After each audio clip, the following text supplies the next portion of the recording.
Assalamualaikum warahmatullahi wabarakatuh. Saya Putra Yuda Santoko, calon guru penggerak Angkatan 7, Kabupaten Ngawi, Provinsi Jawa Timur. Koneksi antar materi modul 1.3 dengan fasilitator Bapak Mualib dan pengajar praktik Bapak Sutio. Koneksi antar materi modul 1.1 tentang filosofi Ki Hajar Dewantara, modul 1.2 tentang nilai-nilai dan peran guru penggerak, modul 1.3 tentang visi guru penggerak. Dari ketiga modul tersebut menjadi satu kesatuan untuk mewujudkan profil pelajar Pancasila. Modul 1.1 Filosofi Ki Hajar Dewantara. Pendidikan menuntun anak sesuai dengan bakat dan minatnya. Pendidikan sejatinya berhamba pada anak, menuntun anak sesuai dengan kodrat alam dan kodrat zamannya. Pembelajaran yang berpusat kepada peserta didik, serta pembelajaran yang mengutamakan aspek budi pekerti. Modul 1.2 Nilai-nilai dan peran guru penggerak. Nilai guru penggerak berpihak pada murid, mandiri, reflektif, kolaboratif, dan inovatif. Peran guru penggerak yang pertama memimpin pembelajaran, mewujudkan kepemimpinan murid, coach bagi guru lain, pendorong kolaborasi, dan penggerak komunitas praktisi. Modul 1.3 Visi guru penggerak. Visi merupakan cita-cita dan harapan tentang murid di masa depan yang menggambarkan profil pelajar Pancasila. Sesuai dengan visi, diturunkan ke dalam prakarsa perubahan dengan pendekatan inquiry apresiatif atau AI dengan tahapan BAGAJA, BAGJA. Keterkaitan antara materi modul 1.1, 1.2, dan 1.3.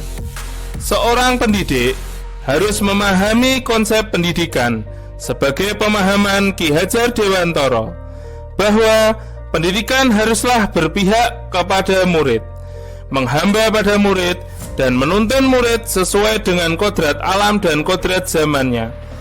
Seorang pendidik juga harus memiliki nilai dan peran sebagai guru penggerak, dengan selalu mengutamakan kemerdekaan murid dalam pembelajaran, serta harus mampu menyusun visi yang berpihak pada murid dalam mewujudkan pelajar Pancasila. Visi saya sebagai guru penggerak: berpantun kiangan, mewujudkan murid yang bertakwa, sopan santun, menguasai teknologi, berbudaya, dan berwawasan lingkungan. Pernyataan prakarsa perubahan: mengembangkan pembiasaan untuk meningkatkan keimanan peserta didik melalui tahapan inquiry apresiatif atau biasa disebut dengan BAGJA. Yang pertama, buat pertanyaan utama. Yang kedua, ambil pelajaran. Yang ketiga, gali mimpi. Yang keempat, jabarkan rencana. Dan yang terakhir, atur eksekusi. Pada tahap buat pertanyaan utama atau define, apa yang harus saya lakukan untuk meningkatkan keimanan peserta didik?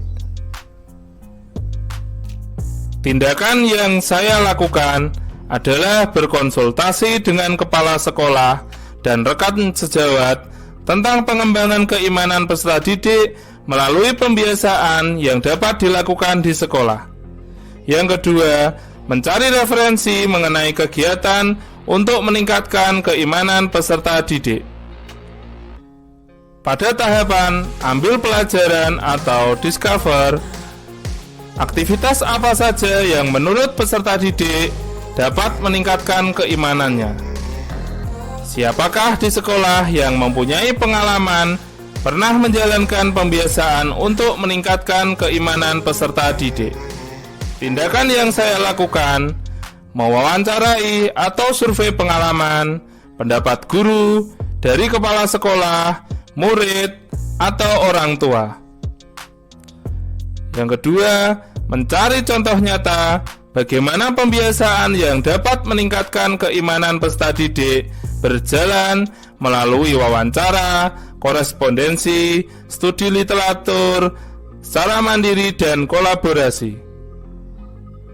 Pada tahapan gali mimpi atau dream, pertanyaannya, apakah kebiasaan-kebiasaan baru yang saya bayangkan terjadi jika pembiasaan yang dapat meningkatkan keimanan peserta didik telah berjalan baik?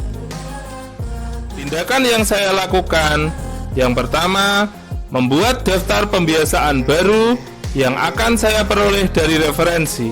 Contohnya, memberikan pembiasaan dengan mendengarkan surat-surat pendek Asmaul Husna melalui pengeras suara setiap sebelum bel masuk kelas. Melakukan pembiasaan sholat zuhur berjamaah. Yang kedua, membuat gambaran sikap dan respon peserta didik tentang keimanan melalui wawancara. Yang pertama, peserta didik menjadi rajin dalam beribadah, berperilaku ramah kepada setiap orang, saling menghargai dengan sesama. Pada tahapan jabarkan rencana atau desain, pertanyaannya, apa langkah pertama yang bisa dilakukan untuk mengembangkan pembiasaan yang dapat meningkatkan keimanan peserta didik? Tindakan yang saya lakukan, membuat daftar pertanyaan-pertanyaan untuk berdialog bersama anak-anak tentang apa saja sikap atau pola pikir yang menunjukkan keimanan peserta didik. Melakukan dialog penjajakan bersama kepala sekolah, rekan guru mengenai program atau kegiatan penguatan.